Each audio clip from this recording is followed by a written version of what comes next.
out that Chester and his biological father don't really look similar if you look at these pictures. And I don't mean that in any disrespect, but if you look at him next to John Podesta, they look eerily similar. And even Chester with his brother and father, they don't look similar.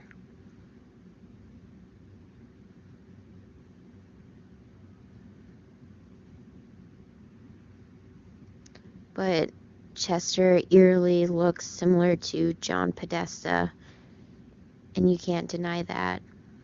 And why is Bill Clinton only taking photographs with Mike Shinoda? It kind of makes you wonder why, at least.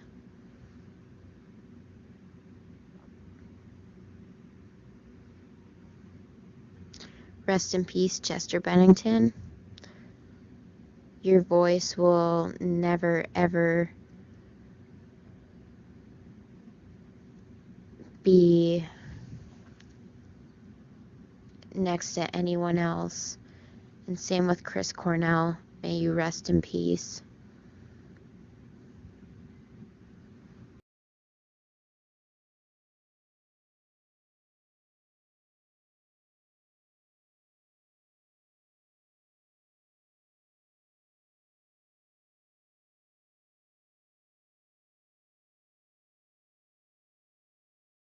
Okay guys, I am going to do another version of the conspiracy theory about Chris Cornell and Chester Bennington, because I've never believed it from the get-go. There's so many sketchy things, and for years, well, almost 2 years, I have gone down the rabbit hole of their suicides. So, here we go. Chris Cornell, he was found hanging from a flex band in his Detroit hotel room. His bodyguard allegedly had to kick down the door, and it's actual fact that he had a head wound and 9 broken ribs. How can you get that from hanging yourself? I mean, honestly, even my sister, who's in the health field, like, even if you give CPR, you don't break 9 ribs. It's almost impossible. So, I'm going to get down to it. Chris Cornell had a foundation for abused and sexually abused children, and Chester stepped in to be a part of that because in his early life, Chester Bennington was sexually abused.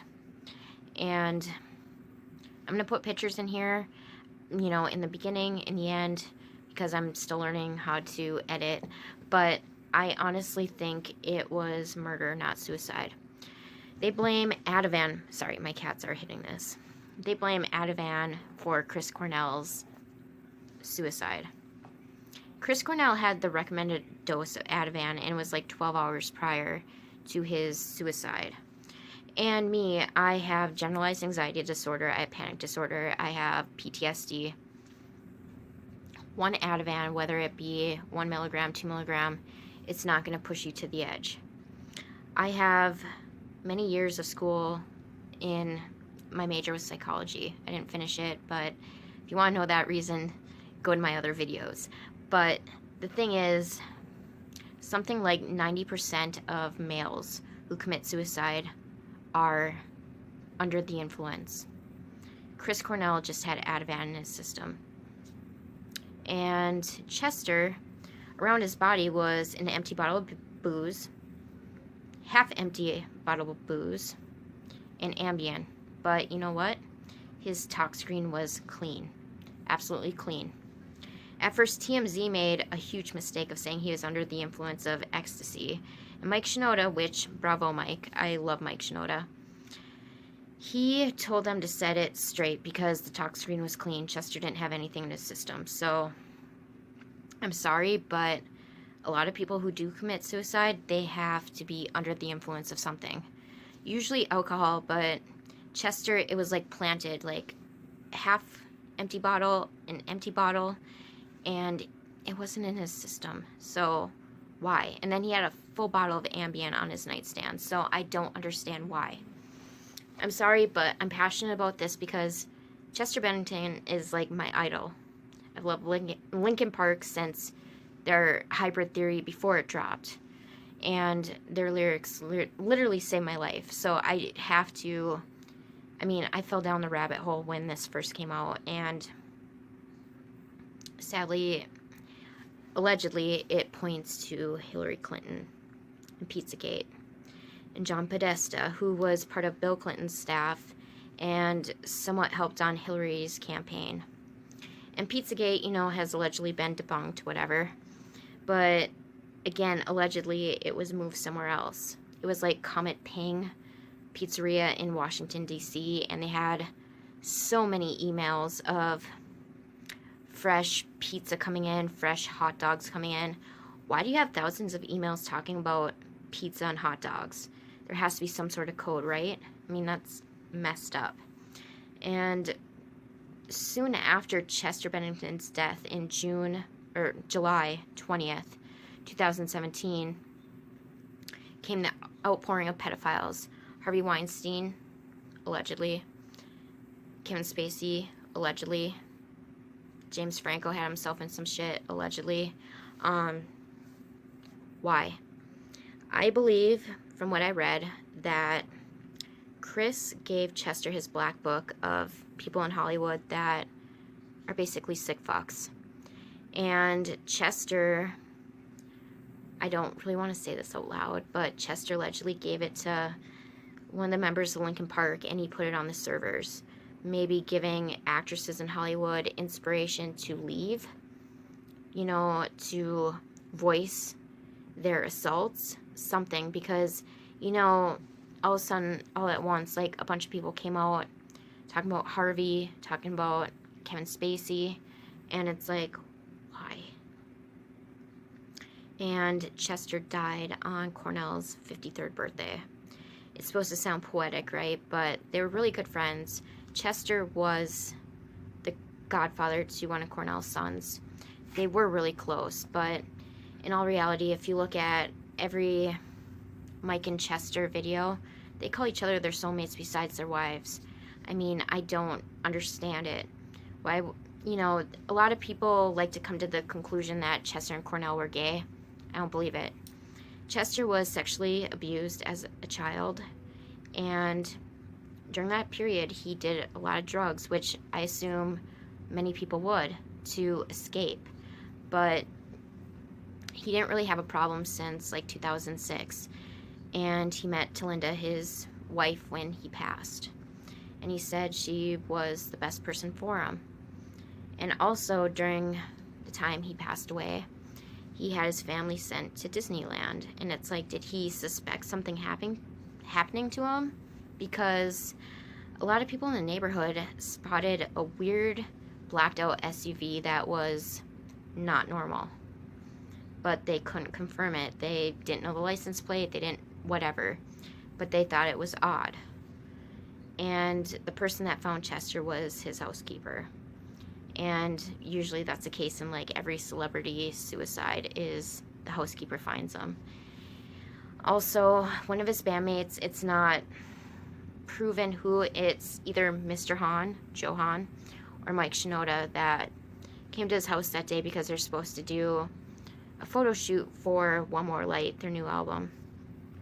And that's when they discovered that Chester had passed. Chester also had another band that he played with that their name is called Dead by Sunrise, and they're amazing. Just want to put that out there. Chester's voice is so unique and so beautiful that no one else can mimic it. It's so awesome. And I was listening to a lot of their songs, and it's so morbid to think Dead by Sunrise, because that's when Chester passed. He also did an album with Stone Temple Pilots when their lead singer and them were kind of not getting along before he passed. The lead singer of Stone Temple Pilots, his name's Scott Weiland. I'm sorry if I slaughter that, but I have never believed Chester committed suicide. Honestly, I want to say that Linkin Park and their lyrics saved my life multiple times, because there's times in my life where I felt like I was the only one going through something, and I'd listen to a song and I felt like I needed to be here. So I thank Chester, Mike, Linkin Park for everything, because literally saved my life. And I also got a tattoo of Hybrid Theory album on my calf after Chester passed, like probably a few months ago, because Chester has the same one. And I really don't believe that. Chester was the father of 6 kids.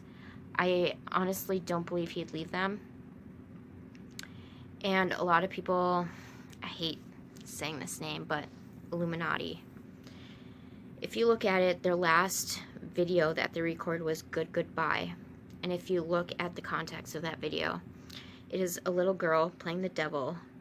And it's like really creepy after you fall down the rabbit hole.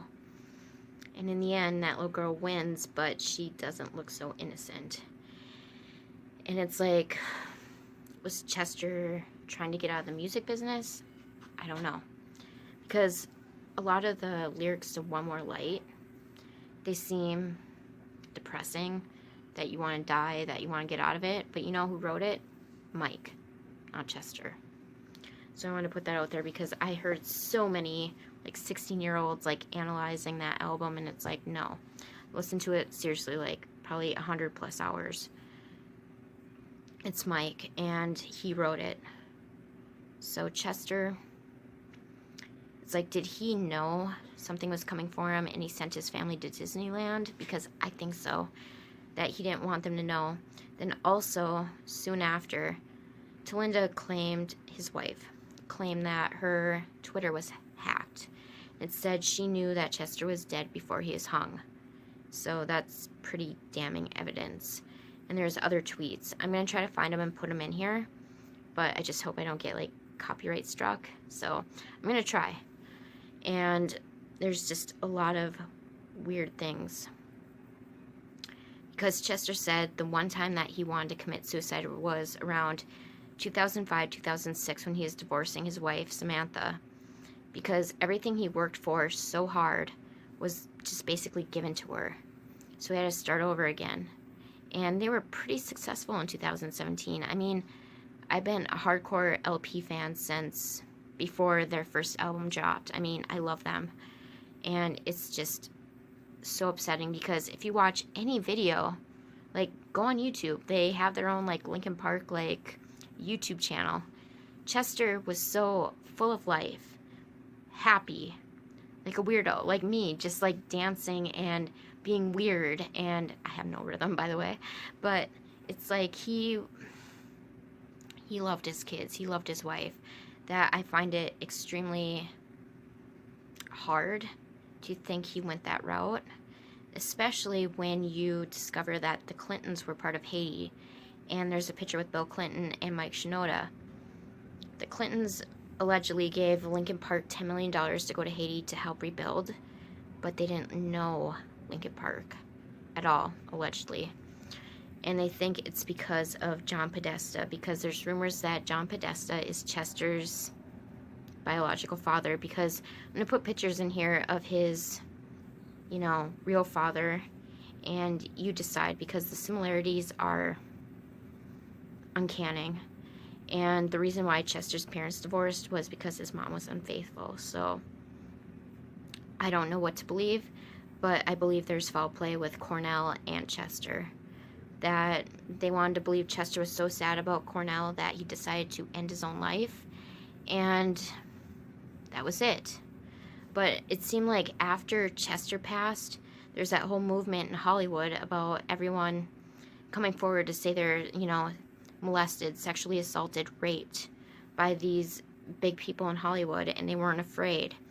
So was maybe one of the members of Linkin Park behind that had a little black book that encouraged people? Or what? Because I like to believe that I don't want to say his name because I love him and I don't want any member of Linkin Park targeted, but I believe he's the IT guy. He always works on the webpage and whatever. And I honestly believe that there's foul play. I don't think Chester took his life willingly, if you know what I mean. It's like, don't come for me. I'm no one from Minnesota, really, literally. And if something happened to me, people would care, for real. They would, like, look into it. So I just want to put that out there that I think there has been foul play. I thought it from the very get-go because I don't believe Chester to do that. If he was suicidal, it was during his teens when he's being sexually abused by a family friend, which allegedly was confirmed to be Podesta at a time. He was allegedly a family friend. So was that his biological father? There's all these videos on YouTube, but then they like went away fast because right after his death, I went down the rabbit hole. And like I said, I never want to believe that they did this to their families because Cornell was so into his foundation to help sexually abused kids. And Chester was happy to help him. So what do you guys think? Do you think foul play? Do you think it's actually suicide? Because with Cornell, the EMT actually voiced in saying that, you know, there's a head fracture, 9 broken ribs. How do you get that from hanging yourself with the flex band? You don't. Someone had to do that to you. I mean, I don't get it. I never will. And for me, it's always been a mission to clear Chester's name because I don't believe it. Like I said, I never will. There's so much weird stuff that I looked into and I fell down the rabbit hole, like I said. But most of the info is gone. It's off the whole internet. I don't know why. Is it the Illuminati? I don't know. But I honestly believe that there's foul play. And don't you think he deserves the benefit of doubt that he didn't do this, that someone else did, that there's foul play? Because to me, I think he deserves that. Instead, you know, automatically ruling it suicide. I mean, we all know they do that pretty fast with like Kurt Cobain and whatever. So just think about it, right? So I know I've done this video like multiple times, but I just wanted to get my point across that I believe Cornell and Bennington, something evil happened. Did Chester maybe want out of the music business? I don't know, because usually you don't just get out. You can't just go unscathed. Something has to happen. And from the songs he did write, it sounded like he kind of wanted to step back a little bit. I don't know. But I don't believe he did this willingly. And they say something like 30-some% leave notes. Cornell and Chester didn't, because I don't know why. But you think 2 of the greatest writers for like lyrics didn't write notes to their family? Like, don't you think that's kind of sketch? I mean, they're awesome with words. Why wouldn't you write a note? Something to explain what happened. You know, I want to put that out there. That I really honestly believe it was something more sinister than suicide. And I hope you guys, I don't know, let me know what you believe. I'm totally biased. I'm sorry. But I wanted to put my opinion out there because no one's talking about it. And I honestly believe that it wasn't their doing. That someone else played a part in it. And if you go down the rabbit hole of the Illuminati on YouTube, the internet, it's fucking scary. So, what do you believe? I mean, they say if you want to get away with murder, murder a drug addict. And Chester was years ago. And I'm not sure about Cornell's history, but maybe he was years ago. But don't you think it's possible? Because to me, it's all about possibility. It could happen. And to me, I always want to give them the benefit of the doubt because I really don't believe Chester would leave his beloved wife and his 6 kids. I mean, they meant the world to him. And I understand depression. I've been through bouts of it and horrible anxiety. But it just seems all too weird that he waited till Cornell's birthday wouldn't he do it at a different time? I mean, like, that seems too poetic to happen. I mean, what do you guys think? Because I honestly think that something sinister happened. And for me, I keep going on with my mom. Like, I want to let it be known that Chester and Cornell are great guys, and they would do better than that, you know? It's not like I look down on suicide. I lost a really good friend to suicide. I have tried to commit suicide, but there's something really sketchy about this, that if you look up the Clinton body count, it's unreal. Anyone who comes close to, like, trying to track their whatever dies an untimely death, if you know what I mean. So, like I said, don't come for me. I'm no one, literally, like, but whatever, just think about it, okay? Okay, guys, have a good one, and just, you know, instead of right away spouting off, just think about it. That's all I ask. Is it a possibility? A probability? What is it? Because I think there's something sketchy. There's something not right. Like, it sits with me. I have really good intuition, and I don't believe it. So, until next time, I hope you guys like this video. I'm scared to do it because I don't want anyone coming for me because, yeah. But anyway, let me know what you think in the comments, okay, guys? Okay, bye.